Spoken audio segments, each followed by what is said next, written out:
السلام علیکم، میں ہوں توصیق عزیز اور آپ دیکھ رہے ہیں بیٹک اسٹوڈیو۔ پاکستان میں الیکشن کے نتائج تو ابھی تک نہیں آئے، مگر سیاستدانوں کے استعفیٰ ضرور آنا شروع ہو گئے۔ کوئی پارٹی صدارت چھوڑ رہا ہے تو کوئی سیاست کو خیر آباد کہہ رہا ہے، جس سے اندازہ ہوتا ہے کہ شاید سیاستدانوں کو پہلی بار عوامی طاقت کا احساس ہو رہا ہے۔ الیکشن اور ملکی حالات پر بات کرنے کے لیے ہم نے اپنے پروگرام میں ایڈوکیٹ خواجہ آصف بٹ صاحب کو دعوت دی ہے۔ سر، سب سے پہلے تو آپ کا بہت شکریہ، آپ نے بیٹک اسٹوڈیو کو جوائن کیا۔ ویلکم۔ سر، سراج الحق صاحب نے جماعت اسلامی کی امارت سے استعفیٰ دیا، پرویز خٹک صاحب سیاست سے بریک لے رہے ہیں اور جہانگیر ترین نے سیاست ہی چھوڑ دی۔ آخر ملک کی سیاست میں کیا چل رہا ہے؟ آپ کا اس بارے میں کیا پوائنٹ آف ویو ہے؟ یہ جو تینوں آپ نے حوالے دیے ہیں، پہلا حوالہ جماعت اسلامی کے امیر، ان کا یہ کلچر ہے، کیونکہ ان کی تربیت واقعتاً میں نہیں یہ کہتا کہ وہ فرشتے ہیں، بہت غلطیاں ان سے ہوئی ہیں سیاست میں، پورے اپنی سیاسی تاریخ کے اندر بہت بڑی غلطیاں ان سے ہوئی ہیں۔ انہی غلطیوں کا خمیازہ انہوں نے ان الیکشنز میں بھگتا ہے۔ جی، ان کے اندر ایک کلچر ہے کہ جب ایک بھی نشست وہ جیت نہیں پائے تو ذمہ داری لی ہے سراج الحق نے اور انہوں نے استعفیٰ دے دیا ہے۔ اچھا کیا، بالکل ٹھیک۔ یہ اس میں میرے لیے کوئی خبریت نہیں، یہ ہونا چاہیے۔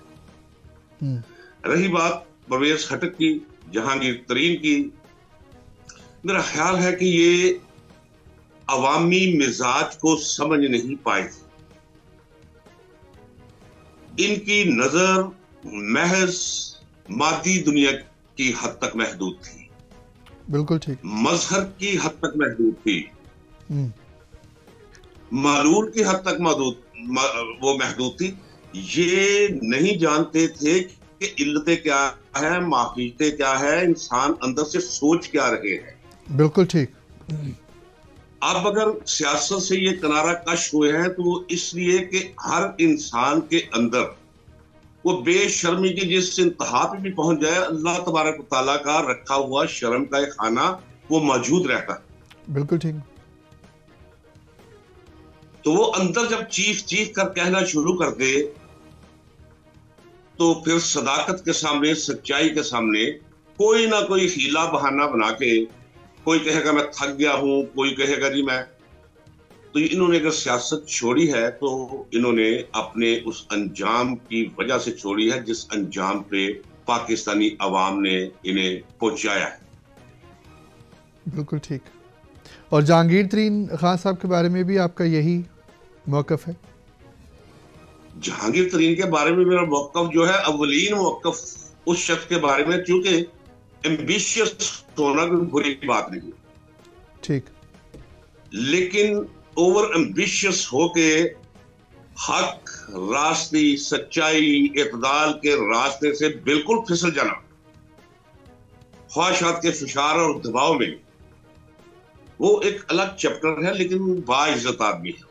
بالکل ٹھیک ایک ہے۔ موقع اس نے لیا ہے کہ شاید کوئی ایسا ہو جائے تو عزت دار آدمی ہے، وہ ہمیشہ کے لیے کنارہ کش ہو گیا۔ اب اس کے اندر کوئی سیاستدان کبھی بھی بیدار نہیں ہوگا، وہ سو گیا ہے، وہ ختم ہو گیا۔ تو ان کے اس فیصلے سے ہم یہ ایک بات اخذ کر سکتے ہیں کہ وہ اپنے فیصلے پر جو انہوں نے پی ٹی آئی کو چھوڑا اور ایک الگ سے جماعت بنائی اور پھر پارلیمنٹارینز اور جو پی ٹی آئی سے لوگ نکلے ان کو ملا کے ایک جماعت بنائی، الگ سے الیکشن کرنا، یہ فیصلے اس فیصلے کے اوپر وہ شرمندہ ہے، ہم اس بات کا اخذ کر سکتے ہیں؟ اس بات کو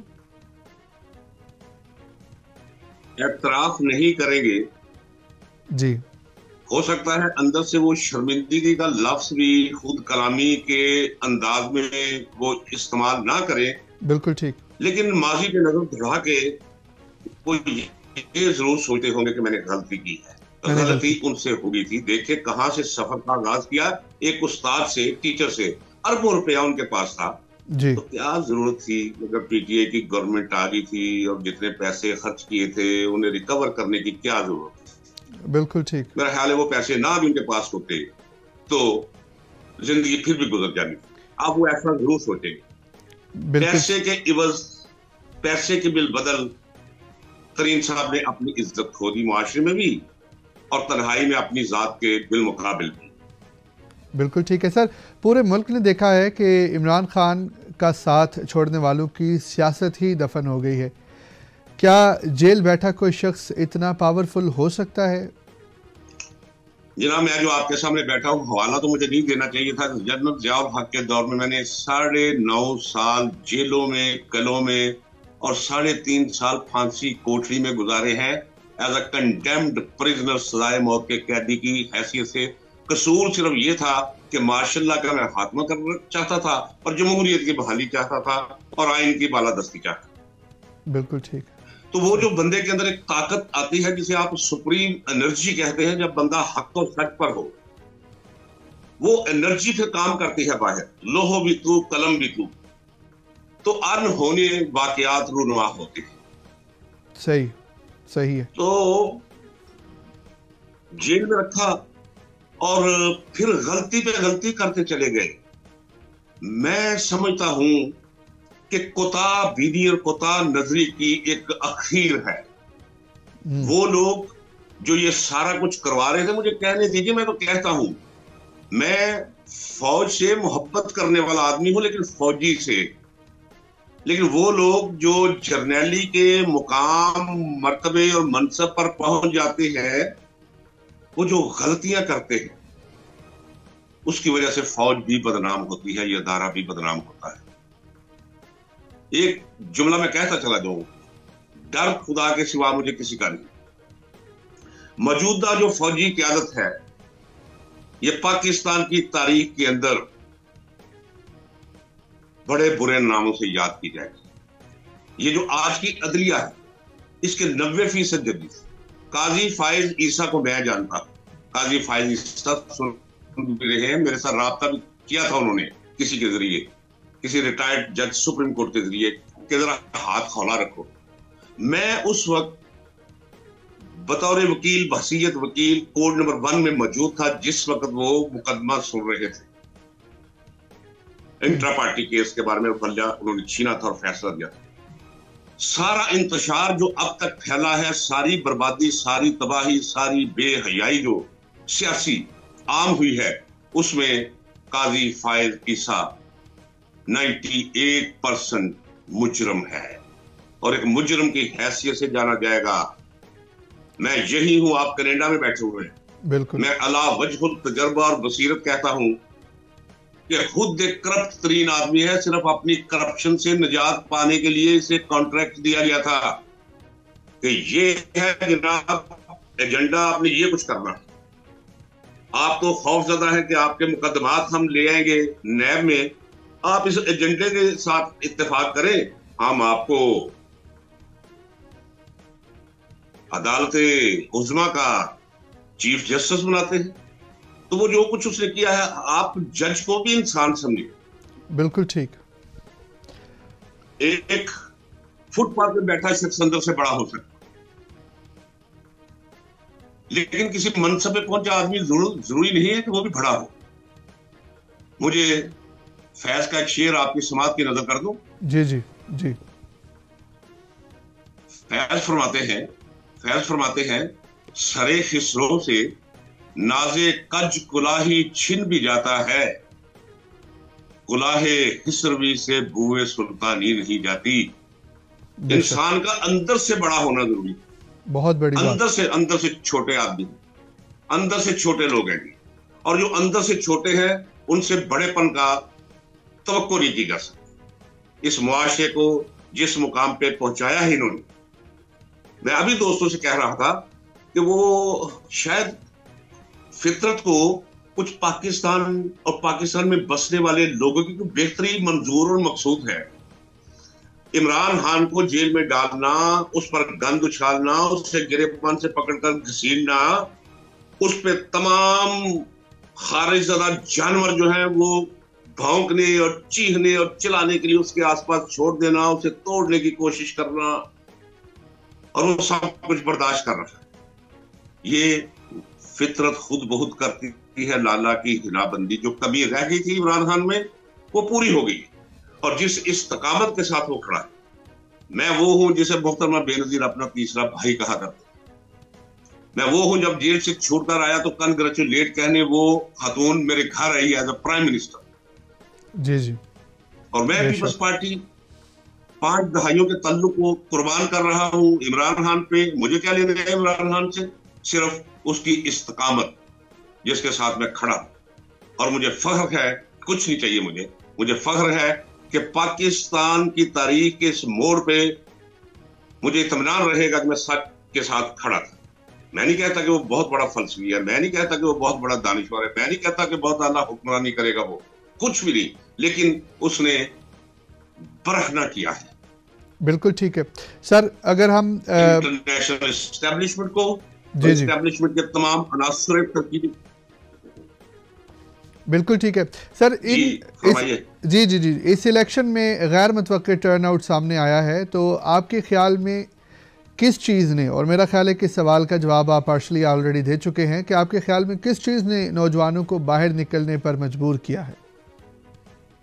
میں پہلے تو یہ کہوں گا انتہائی دیانتداری سے, میں ولاگز کو یہ میرے لیے غیر متوقع نتائج نہیں ہیں.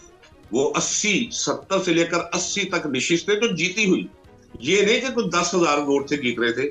مثلا یاسمین راشد جیت رہی تھی, جی جی. اگر وہ نہ جیت رہی ہوتی تو عمر کے اس حصے میں, تجربے کے اس ماضی کے ساتھ میں کبھی یہ نہ کہتا. اسے ہرا دیا گیا. یہاں سارے کے سارے نہیں تو یہاں کم از کم 6 نشستیں جو ہے وہ چھین دی گئی. یہ سوال آپ کا کہ یہ غیر متوقع نہیں, میں کہہ چکا ہوں, اور میں بڑی سنجیدگی اور اعتدال کے دائرے میں کھڑا ہو کر یہ سوچ سمجھ کے کہہ چکا ہوں بہت دفعہ کہ اگر اسے اندر رکھ کے بھی انتخابات کروائے جاتے, اگر اسی طرح کہ کسی کو کوئی دے دیا کہ کوئی کنفیوژن پیدا کی گئی کہ کسی کو انتخابی نشان نہیں مل سکے گا, اگر یہ نشستیں نہ چھینی جائے, صرف ایک کام کیا جاتا کہ لوگوں کے ساتھ رابطہ کرنے کی سہولت میسر آتی, جس طرح جانور جو ہے وہ فصلیں اجاڑنے کے لیے رات کو نکل آتے ہیں, یہ اس طرح نکلے ہوئے تھے کمپین کرنے. اور دوسری طرف کیا تھا کہ کوئی اشتہار لگاتا, پوسٹر لگاتا, بینر لگاتا, فلیکس لگاتا, پکڑا جاتا تھا تو اسے پکڑ کر تھانے میں بند کر کے الٹا لٹا کے اس کی چیخیں نکلوائی جاتی. اتنا خوف, اتنی وحشت, اتنی بربریت, اتنی بے حیائی کا عالم انہوں نے جو ہے وہ عام کیا ہوا تھا, بازار گرم کیا ہوا تھا. لیکن اس کے باوجود بھی نتیجہ آپ کے سامنے ہے, یہ 70-80 نشستیں وہ, اور اگر تھوڑی سی کمپین کرنے دی جاتی تو وہی نتیجہ برآمد ہوتا جو 1970 کے انتخابات میں مشرقی پاکستان سے برآمد ہوا تھا. میں کہتا تھا, مجھے نہیں نظر آتا کہ 10 سیٹیں کون سی لے جائیں گے, کہاں سے لے جائیں گے, کون ہوگا وہ خوش قسمت. بالکل ٹھیک. وہ کون سٹیل کا اور لوہے کا وہ شخص ہوگا جو جی. تو یہ غیر متوقع ہرگز نہیں سر. بالکل میں آپ سے بہت آگے.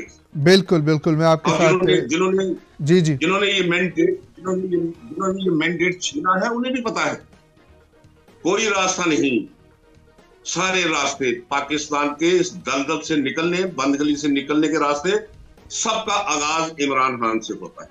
اتفاق ہے. بالکل, یہ کوئی نعرہ بازی نہیں ہے. آپ کے نظریے کے مطابق آپ کا کیا پوائنٹ آف ویو ہے کہ کیا ان الیکشن میں لیول پلینگ فیلڈ سب کے لیے ایک جیسا تھا, سب کے لیے لیول پلینگ فیلڈ تھی؟ توبہ, میں تو گنوا چکا ہوں. ایک طرف تو یہ ہے کہ اگر کسی شخص کے بارے میں پتا چلتا تھا کہ یہ آزاد امیدوار, جو آزاد نہیں تھے, وہ اپنا امیدواران تھے اس کے پی ٹی آئی کے, جی سوری, اگر کوئی گلی میں نکلتا تو اسے پکڑ کر غائب کر دیا, اور غائب بھی یہ نہیں کہ تھانے میں بند کیا جاتا, یعنی میں مثالیں نہیں دوں گا, بہت لمبا ہو جائے گا, صبح ہو جائے گی, یعنی ڈالے میں ڈال کے انہیں گورا جیل میں بند کر دیا جاتا, گورا جیل میں بند کر دیا جاتا. واہ, بالکل ٹھیک. گورا جیل کیا ہے یہ میں نے بھگتی ہوئی ہے, یہ میں جانتا ہوں. کوئی جی تو اس لیے آپ کہتے ہیں کہ برابر کی سہولت تو بہت بڑا لفظ ہے. کسی کو گھر سے باہر جھانکنے نہیں دیا گیا. اس قدر جو ہے وہ وحشت پھیلائی گئی ہے, اس قدر خوف پھیلایا گیا ہے, اس قدر ظلم کیا گیا ہے. یہ تو ہر پوری قوم اور پورے ملک نے دیکھا ہے کہ پاکستان تحریک انصاف اور عمران خان صاحب کو پچھلے چند مہینوں میں الیکشنز میں کامیابی حاصل کرنے کے لیے کس طریقے سے ان کو سپریس کیا گیا.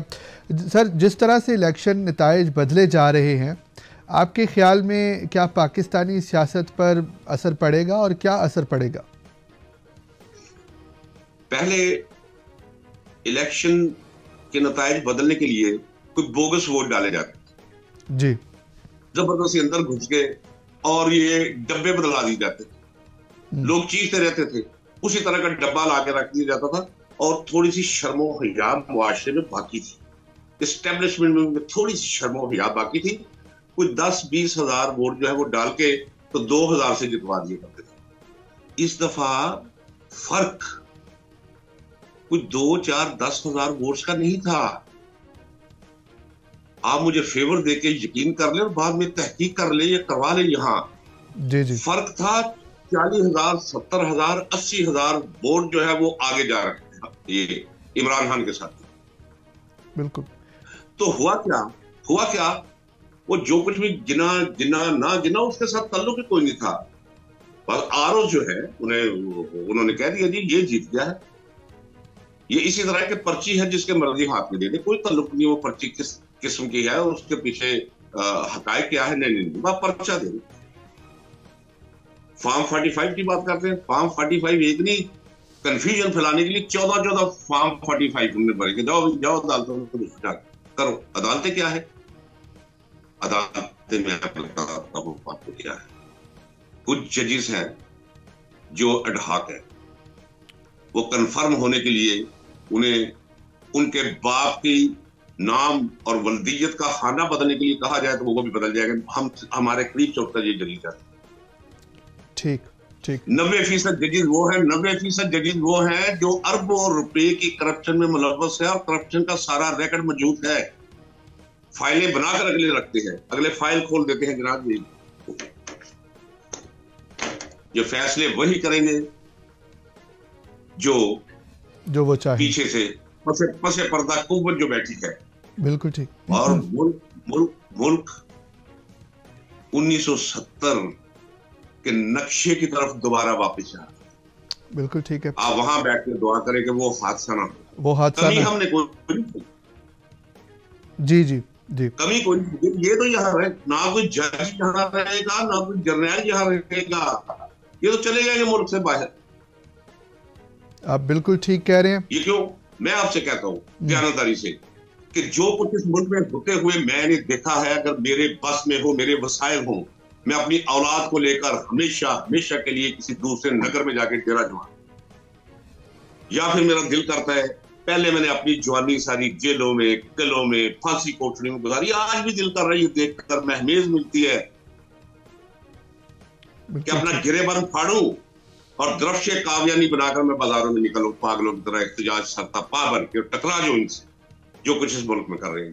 جی جو پارٹیاں لیڈ کر رہی ہیں یا جن پارٹیوں کو لیڈ کروایا جا رہا ہے پاکستان میں حکومت کرنے کے حوالے سے, ان کی کیا حکمت عملی ہوگی, اس بارے میں ہم بات کرنے سے پہلے میں جاننا چاہوں گا کہ فارم 45 اور 47 کیا ہے اور ان کا الیکشن میں کیا رول ہے.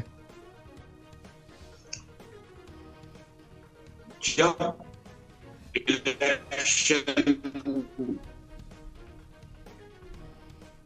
کسی پولنگ اسٹیشن پر اس کمرے کے اندر وہاں ریٹرننگ آفیسر بھی ہوتا ہے اور ہر کینڈیڈیٹ کا وہاں نمائندہ بھی ہوتا ہے. جی فارم 45 پہ وہ 10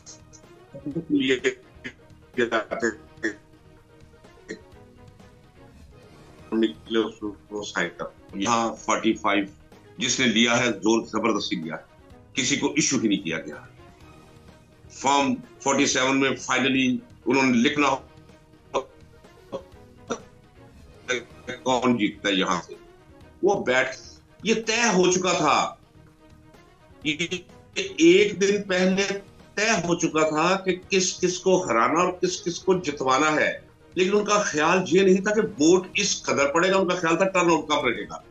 ٹرن آؤٹ پاکستان کی تاریخ میں 70 کے بعد سب سے زیادہ ٹرن آؤٹ گیا. وہ جنون، وہ ارادہ، وہ ضد کہ جس ارادے، ضد اور جنون کے ساتھ لوگ پولنگ بوتھ تک آئے ہیں، میرے لیے دیر نہیں تھا اور میں اندر سے خوش تھا کہ یہ قوم ابھی اندر سے زندہ ہے. زندگی کا ثبوت دیا، غیرت کا ثبوت دیا قوم نے. تو فارم 45 2 پرچے ہیں جی، اور پرچے کس کے ہاتھ میں ہیں، وہ چاہے پھاڑ دے چاہے آپ کو نہ دے، طاقتور ہیں، کسی کو نہیں دیا گیا. جس نے بھی لیا ہے وہ کہہ رہے ہیں کہ وہ جیل لیا، ہم جاری ہی نہیں کیا، آپ کیا کر لیں گے. ٹھیک. تو یہ اس کی طرح ہے جس طرح نامینیشن فارم جمع کراتے ہوئے لوگوں سے فارم چھینے گئے، لوگوں کو پکڑ لیا، لوگوں کو اٹھا. آپ ایک پوری، آپ ذرا ماضی جب انتخابات شروع ہوتے تب سے یہ ذرا شروع ہو کے آپ آئے نا، الیکشن ڈے کی طرف آئے تو سارے کا سارا منظر آپ کے سامنے واضح ہو جائے گا. بالکل ٹھیک ہے سر. تمام تر حربوں کے باوجود اصل سوال آپ کا یہ ہے کہ اب کیا ہو رہا ہے. جی جی بالکل. گزارش یہ ہے، خوف ہے ایک اور جائز خوف ہے. میں سب سے پہلے حوالہ دوں گا انسانی نفس کے باطن کا. جس نے جرم کیا ہو اور جرم جو ہے وہ رج کے کیا ہو اور وہ جرم جو ہے وہ چکے ہو، ان کے اندر خوف ہے نواز شریف، شہباز شریف اور اس کے پورے خاندان کے اندر. آپ جانتے ہیں کہ جب اسی اسٹیبلشمنٹ نے نواز شریف کو نکلوانا تھا اور عمران خان کو جو ہے ابھارنا تھا اس کے بالمقابل، تو وہ جو ٹرالیاں بھر بھر کے ریکٹ کی تھی وہ کہاں سے آئی تھی؟ یہاں تیار ہوتا رہتا ریکٹ. چونکہ میرے اپنے بھائی، دوست، بھتیجے یہ سارے سروس کر کے آتے ہیں، وہ بتاتے ہیں کہ وہ ریکٹ کس طرح ہے. اچھا، انہیں خوف ہے. آصف زرداری کو بھی خوف ہے، لیکن آصف زرداری ان سے زیادہ خوفزدہ نہیں، کم خوفزدہ ہے. بالکل ٹھیک. ان قریب آپ سنیں گے کہ مسلم لیگ سرنڈر کر گئی ہے اور بلاول کو وزارت عظمیٰ کے لیے انہوں نے نامزد کر دیا ہے، کیونکہ آصف زرداری کو پتا ہے کہ اس وقت پھنسا ہوا ہے نواز شریف اور اس کا پورا خاندان. اس وقت وہ جو بھی کہے گا، یہ بھی بیٹھے ہوئے ہیں، اب اگلی ملاقات کل ہوگی یا پرسوں ہوگی، کچھ بھی نہیں، کوئی دوسرا راستہ نہیں کہ پنجاب یہ لے لے، مرکز بلاول کو دے دے، پیپلز پارٹی کو دے دے اور سندھ ساتھ دے دے اور ساتھ بلوچستان میں مخلوط حکومت. یہ ہے ان کا. تو یہ اس حکومت کی حیثیت کسی شریف معاشرے میں بغیر نکاح کے کسی خاتون کے گھر بچہ پیدا ہونے سے زیادہ ناجائز ہو. یہ یاد رکھیے گا، اور یہ نہیں چلے گا، بالکل نہیں چلے گا. یہ ڈبہ فلم نہیں چلے گی. ان قریب لوگ سکرین پھاڑ دیں گے، کرسیاں اٹھا دیں گے، دروازے توڑ دیں گے. ذرا انتظار کیجئے اور مجھے بھی انتظار کرنے دیجیے. بالکل ٹھیک ہے سر. پروگرام کا وقت ختم ہوا چاہتا ہے. صرف ایک آخری سوال کہ پی ٹی آئی کے بہت سارے امیدواروں نے اپنے حلقے کے نتائج کو ہائی کورٹ میں چیلنج کر دیا ہے، تو چونکہ آپ نے اپنے پچھلے تجزیے میں کافی ججز کے اوپر بھی کامنٹس پاس کیے اور اپنی رائے کا اظہار کیا، تو آپ کو کیا لگتا ہے کہ کیا ہائی کورٹ کا فیصلہ کس کے حق میں آئے گا؟ دیکھیں، عدلیہ کہنے کو تو ایک کانسٹیٹیوشنل انسٹیٹیوشن ہے نا، اس کا چہرہ اتنا سیاہ ہو گیا ان کے اپنے کرتوتوں اور فیصلوں کی وجہ سے. اب کوشش کریں گے کہ تھوڑا سا غازہ لگا لیں، 2 4 10 پٹیشن جو ہے انہیں یہ ایکسپٹ کر لیں تاکہ کچھ بھرم رہ گئے. بچے اس معاشرے کی عدالت کو عدالت تسلیم کرنے کے لیے تیار نہیں، اور 5 7 10 سال کے بچوں کو ہم نے فوج سے نفرت کرنے کی طرف دھکیل دیا ہے. ہم وہ لوگ ہیں جو پھول کی پتیاں نشاور کیا کرتے تھے. آج بھی میں محبت کرتا ہوں، میں میجر جنرل تک ہر فوجی کو مزدور سمجھتا ہوں، جس طرح قلم مزدور سمجھتا ہوں کسی وفاقی سیکرٹری کو. یہ مزدور ہیں، سازش اوپر ہوتی. ہم اگر خلاف ہیں تو سازش کے اور سازش کرنے والوں کے، ملک اور قوم کو نقصان پہنچانے والوں کے ہم خلاف ہیں. فوج ہماری ہے. بالکل ٹھیک. بالکل ٹھیک ہے. اور ایک اور حوالہ دیتا جاؤں. جی جی ایک اور حوالہ دیتا جاؤں, وہ ضرور آپ حوالہ لیجیے گا کیونکہ یہ بچے بھی سن رہے ہوں گے. جی ضرور. ایران نے کچھ تھوڑی سی حرکت کی, سینہ زوری کی, فوج نے جواب دیا, مؤثر جواب دیا. اس جواب کی وجہ سے پوری قوم فوج کے ساتھ کھڑی ہوئی. بالکل کھڑی ہوئی. مطلب ہے کہ عوام فوج سے نفرت نہیں کرتا, کرتا ہے, اور نہ عمران خان کو فوج سے نفرت. کچھ کریکٹرز ہیں جو اپنا رول ادا کر رہے تھے اور اسے علم تھا, انٹرنیشنل سازش تھی, بالکل تھی. یہ بھی ریکارڈ کیجئے کہ بطور وکیل میں کہہ رہا ہوں کہ بہت اچھا کیا, ایک قومی غیرت کا ثبوت دیا کہ اقتدار اعلیٰ کے اندر مداخلت کرنے کی کوشش کی. امریکہ کے ایک نمائندے نے ہمارے سفیر کو بلوا کر جو کچھ کہا, اس نے ایک لیٹر بھیج دیا اور وہ لیٹر لہرا دیا. بہت اچھا کیا, بہت اچھا کیا. آئی سلیوٹ ہم. سر, آپ کے بے باک تجزیے اور بے خوف نظریے کے اظہار کا میں بہت زیادہ مشکور ہوں. آپ نے دل کی گہرائیوں سے بہت سارے کیا پوری قوم کی دلوں کی ترجمانی کی ہے. ناظرین, ہمارے ساتھ ایڈوکیٹ خواجہ آصف بٹ صاحب موجود تھے جنہوں نے پی ڈی ایم پارٹ 2 سے بننے والی حکومت کی جو حیثیت ہے, جو اوقات ہے, اس کے بارے میں بھی بڑے زبردست طریقے سے تصویر کشی کی. الیکشنز کے دوران لیول پلینگ فیلڈ کس حد تک تھی, اس کے بارے میں ان کا بڑا بے باک تجزیہ تھا. میں نے اس پروگرام سے بہت کچھ سیکھا ہے. بٹ صاحب, آپ کا بہت بہت شکریہ. آپ نے بیٹھک اسٹوڈیو کو رونق بخشی اور ہمارے علم میں مزید اضافہ کیا. اپنا خیال رکھیے.